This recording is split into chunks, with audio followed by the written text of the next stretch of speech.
Assalamualaikum warahmatullahi wabarakatuh. Kami dari kelompok 8. Di sini kami akan menjelaskan, mempresentasikan mengenai tugas yang sudah kami buat. Yang pertama-tama perkenalkan, nama saya Bayu Prastio, NRP 15 2020-073. Di sini saya akan menjelaskan mengenai Slenderman Eight Golden Rules. Jadi, Slenderman Eight Golden Rules itu memiliki 8 aturan. Yang pertama itu adalah strive for consistency. Eh, Strive for konsistensi itu artinya mengupayakan konsistensi. Konsistensi yang dimaksud itu adalah konsisten dalam mendesain aplikasi.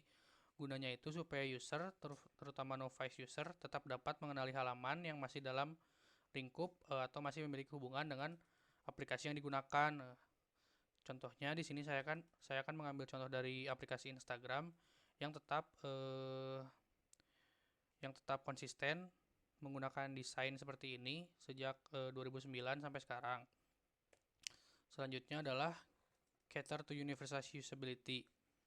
Nah, di sini itu artinya melayani kegunaan universal. Dalam merancang sebuah interface, seorang interface designer itu harus memperhitungkan jenis variasi si usernya, baik dari latar belakang budaya, bahasa, juga variasi tingkat pemahaman si usernya. Eh, Si user yang baru menggunakan aplikasi sama user yang sudah terbiasa menggunakan aplikasi itu tentu memiliki preferensi antarmuka yang berbeda.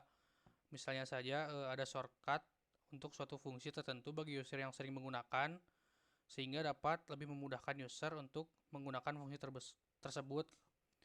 Misalkan saja ini shortcut contoh pada Instagram lagi. Jadi yang pertama itu ada contoh untuk melanjutkan story gitu.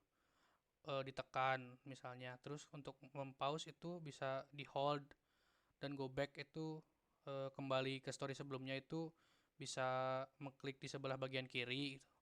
Ataupun bisa shortcut untuk mengganti akun misalnya seperti mentap 2 kali pada icon profile yang di bawah kanan gitu. Jika dipencet 2 kali itu akan otomatis mengganti akun. Nah, selanjutnya adalah offer informative feedback. Offer informative feedback itu menawarkan feedback yang informatif. Jadi informative feedback itu berupa interface saat user melakukan setiap aksi gitu. Dengan demikian user itu akan paham bahwa si aksinya itu sudah direspon oleh aplikasi. Contohnya itu saya mengambil dari Instagram juga. Ketika kita mentap 2 kali gitu akan ada feedback lambang love gitu. Itu yang menandakan bahwa kita sudah menyukai postingan tersebut. Yang selanjutnya adalah design dialogues to yield closure. Artinya itu desain dialog untuk menghasilkan akhiran atau penutupan. Jadi poin ini tuh sebenarnya hampir sama seperti feedback yang tadi. Hanya saja proses ini itu menyampaikan bahwa apa yang sudah si user lakukan itu sudah selesai gitu.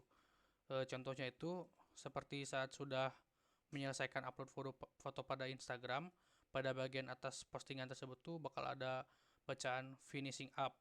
Itu tuh yang menandakan bahwa si user telah menyelesaikan uploading foto. Selanjutnya adalah prevent error atau penanganan kesalahan. Jadi poin ini tuh untuk menjaga si user agar tidak melakukan kesalahan berkali-kali gitu saat menjalankan proses. Contohnya ini saya memasukkan contoh dari Instagram. Saat salah memasukkan username, Instagram akan memberikan feedback incorrect username.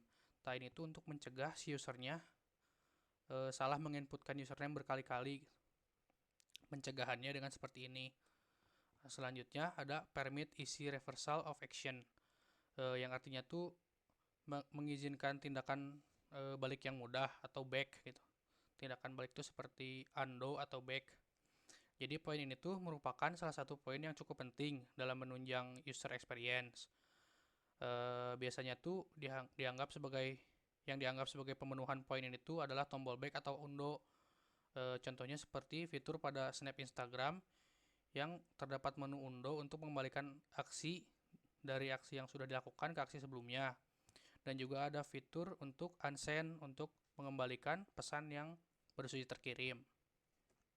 Selanjutnya, support internal locus of control. Jadi, poin ini itu poin yang sangat disukai oleh user gitu, yang sudah terbiasa menggunakan aplikasi tersebut. Karena biasanya user ingin memiliki tampilan yang bisa diatur oleh user itu sendiri gitu. Hal ini dapat meningkatkan kepuasan user aplikasi yang sangat mempengaruhi user experience terhadap aplikasi tersebut gitu. Di sini saya menambahkan contoh dari Instagram lagi, yakni meng-hide daripada postingan yang tidak ingin kita lihat gitu. Jadi kita tuh dapat menentukan sendiri postingan jenis apa yang ingin kita tampilkan dan yang tidak gitu. Yang terakhir adalah reduce short-term memory load atau mengurangi beban memori jangka pendek. Jadi pada poin ini tuh biasanya orang lebih memusatkan pada desain tata letak menu dan tombol. Tetapi sebenarnya bakal lebih efektif jika diterapkan pada proses saat user harus memberikan input ke sistem gitu. Jadi si usernya tuh bisa menkostumisasi sendiri gitu si desainnya. Namun pada yang saya berikan contoh itu sudah terdapat pada sistemnya secara langsung yang bisa langsung digunakan gitu. Contohnya itu pada bilah navigasi ikon pencarian yang terlihat seperti kaca pembesar itu tuh untuk mengurangi beban memori jangka pendek kita gitu, agar familiar terhadap yang aslinya gitu. Misalnya pencarian itu menggunakan kaca pembesar, terus ikon tambah itu untuk menambahkan status gitu diberikan dengan ikon tambah. Selanjutnya ikon rumah seperti tanda home gitu dibuat sedemikian rupa agar terlihat nyata gitu, agar si semua elemennya itu mudah dikenali oleh si usernya. Seperti itu. Selanjutnya akan dijelaskan oleh teman saya, yaitu Adam Dava. Assalamualaikum warahmatullahi wabarakatuh. Perkenalkan, nama saya Adam Dava dengan NRP 15/2020-111. Di sini saya akan melanjutkan tentang Norman 7 Principles. Yang pertama adalah discoverability, yaitu state atas aksi yang berjalan. Bisa juga diartikan sebagai kemampuan sebuah objek untuk ditemukan lokasi fungsi dari objek tersebut. Berikut contoh dari prinsip discoverability. Ketika kita membuka aplikasi Shopee dan ingin mencari barang yang kita cari, tidak perlu susah-susah mencari karena semua fitur dan pilihan tersedia di homepage. Begitupun jika ingin melihat profil, Anda tinggal touch icon profile di pojok kanan bawah. Yang kedua, affordance adalah atribut dari sebuah objek yang memungkinkan pengguna untuk melakukan apa kepada objek tersebut, atau bisa kita maknai keterjangkauan sebuah benda untuk dapat digunakan seperti apa, yaitu contohnya seperti slide unlock di HP. Contoh elemen antarmuka pengguna secara langsung menyarankan tindakan pengguna yang sesuai. Dengan contohnya yaitu slide unlock yang dapat diseret dan beralih ke homepage di HP. Yang ketiga, signifiers adalah sebuah penanda pada sebuah objek yang menunjukkan di mana atau apa yang bisa dilakukan pada objek tersebut. Prinsip signifier ini adalah sebuah tanda apa affordance yang mungkin untuk dilakukan. Berikut satu contoh dari signifiers, yaitu button sign in sebagai petunjuk. Yang keempat, mapping. Pemetaan digunakan untuk menunjukkan hubungan antara dua set benda seperti saklar dan lampu terkait yang dikendalikannya. Ini sering digunakan ketika merancang kontrol dan tampilan. Pemetaan alami sangat berguna dalam desain online karena mengambil keuntungan dari tindakan yang sudah kita ketahui, seperti meng-slide sesuatu untuk menghapusnya atau slide ke bawah untuk refresh page di ponsel. Berikut contoh satu dari mapping. Slide ke bawah untuk refresh page. Ketika kita ingin merefresh layar, maka kita akan menarik layar hingga ke bawah. Kemudian aplikasi akan merefresh data dan menampilkan data yang baru. Yang kelima, constraint atau kendala. Sesuai dengan artinya dalam bahasa Inggris, yaitu pembatas atas aksi yang dapat dilakukan pada objek tersebut. Berikut satu contoh dari constraint, yaitu web design.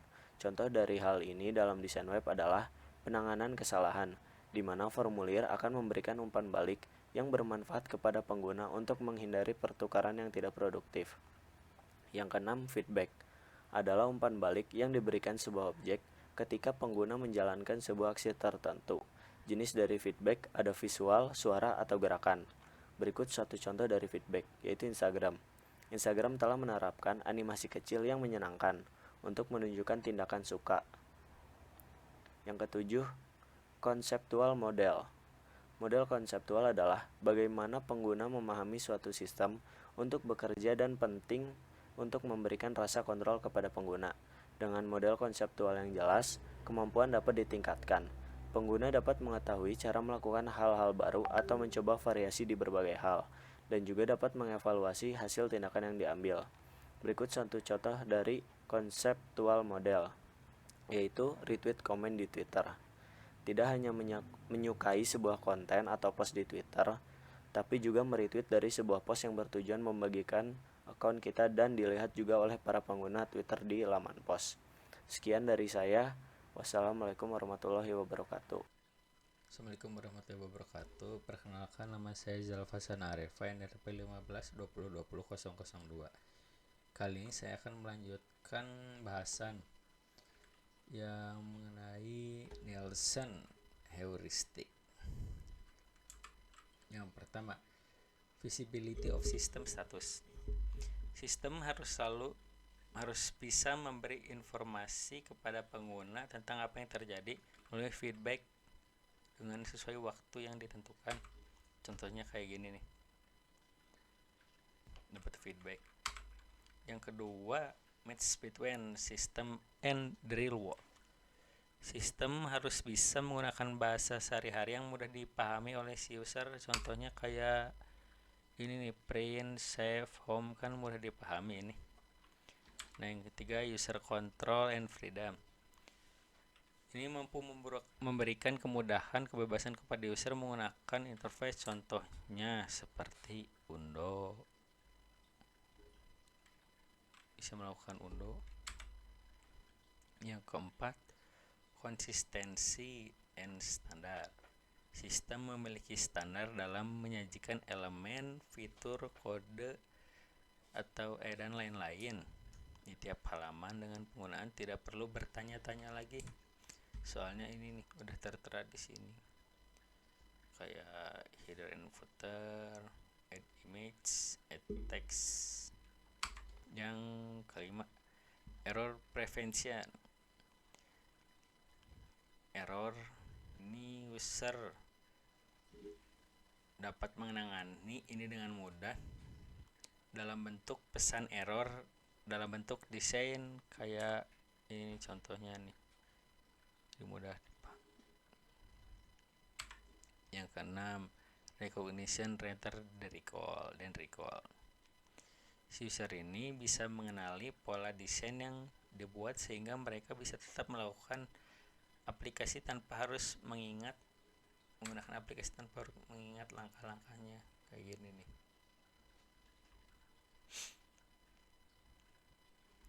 Yang ketujuh, flexibility and efficient of use.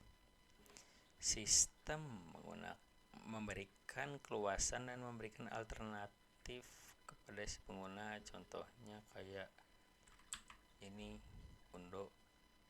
Kalau nge-save kan Ctrl S menyimpan file, kayak copy, Ctrl C, paste Ctrl V, dan lain-lain. Yang ke-8, aesthetic and minimalist design.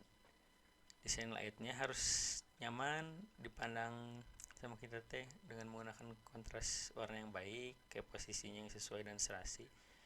Kayak contoh ini Google, nyaman dilihat. Yang ke-9, help user recognize, diagnose, and recover from error. Pesan error harus dinyatakan dalam bahasa yang sederhana, tidak boleh rumit, jadi cepat dipahami. Kayak ini nih, langsung terlihat error, terlihat jelas error. Help and documentation. Sistem harus memiliki dokumentasi yang relevan, kayak fitur help yang udah dipahami lah, kayak ini bantuan diklik jadi kita bisa memahami apa isi dari ini.